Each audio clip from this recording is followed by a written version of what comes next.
If you've been communicating with your customer via email outside of Fergus and want to keep a record of that conversation in the job, you can easily save it using the Notes and History section on the job card.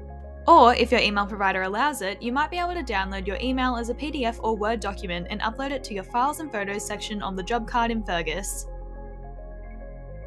Start by copying the email content you want to save. We recommend including as much detail as possible, such as timestamps, email addresses, and names, to give full context to anyone viewing the job later. With most email providers, the easiest way to do this is by clicking forward on the email first.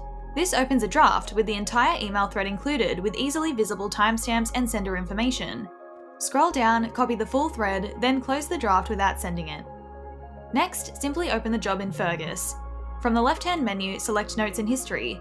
At the top of the log, paste the email into the entry field. And when you're done, click Add Log Entry.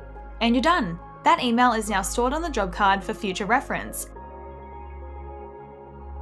Now, each email provider will look slightly different, but most emails should have a menu option in the right-hand side and a download option within it. And don't forget, the file needs to be compatible with Fergus. Check out our help article on all the compatible files.